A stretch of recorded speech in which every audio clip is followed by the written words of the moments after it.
Hey Daniel, Matthew. Wanted to share my vibe coding, vibe designing experiment here based on Monday. So the Monday's built for other people to develop their own wallets, right? And I've been messing around with this extremely over-the-top design here, just to kind of see if I can stretch the boundaries a bit and see if that if that actually feels good in the end or not. And maybe there's something there to be found. And it's all based on this BIP 353 page graphic here where I try to use this storytelling to just tell people how they're meant to use this feature so they don't have to read a ton of text, but they're like, oh yeah, I get it, this is easy to say. So if you extend that, then, let's see, like, what would a whole wallet experience be like? So I've been screwing around with this onboarding flow. It's not perfect, it's just more of a collection of different things. But then I thought, maybe I can implement this on Monday, just using AI, and it actually worked pretty well. I think that speaks to, Monday seems like digging into it a little bit, seems like a really, really solid, awesome foundation.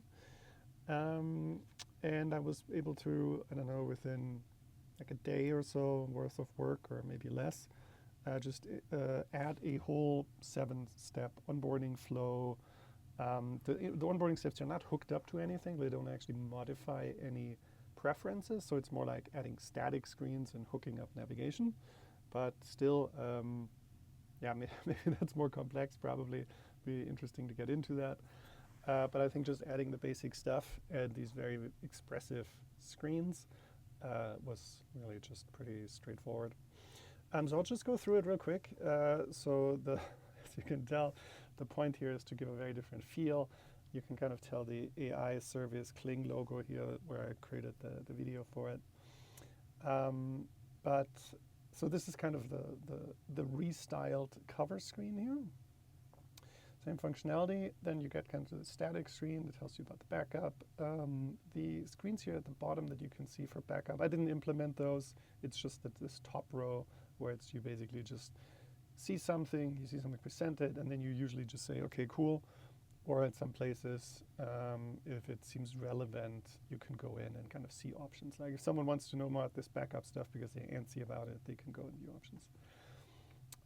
Then the responsibility disclaimer. Then LSP would be fun to animate this little guy here, maybe plug something in or waves the cable around, uses him like a lasso, I don't know. That's where, in practice, maybe people want to choose a LSP provider. If it turns out this is really important for people to adjust their fees and all this stuff, that's up for debate. Then I put this BIP 177 unit format choice in there. Maybe need it, maybe not, who knows. Notifications, if people want them on or off. I think it's pretty much a no-brainer that you want notifications when you receive Bitcoin. Could also be placed later, who knows. And then just kind of a thing that there's a lot more in this feature, but we'll tell you, we'll let you know, you'll figure it out. Like it's all, there's more, and we'll guide you, kind of a psychological thing. And then this one is meant to be, there's meant to be a QR code, which you can see here on the right-hand side. So it's like first deposit, big deal. It's like a framed QR code, make you feel special about it. Or you can skip it. And I didn't hook anything up here. I think only when I press do this later here does it actually initiate the, wallet client that actually has addresses and all this stuff. And then you get into the main wallet. So it's really awesome digging into this code base a bit. Everything is so well done. Really also appreciate the, the mock data stuff here. Animations are super smooth. And it's just been kind of a breeze to work with it. I started with first GitHub, Copilot workspace or so, when it goes through these 3 steps of you kind of describe what you want to do, then you create a plan, then you brainstorm with the AI. Next step is you create a plan with the AI, and then the third thing is the AI creates a list of suggestions of changes it wants to make, and then you actually start implementing it. So that I used that to kind of create the scaffolding for all these different flows. And then in Visual Studio Code, I went into each individual page and said, add a background image, add a background video, make the button look like this, make the text look like this.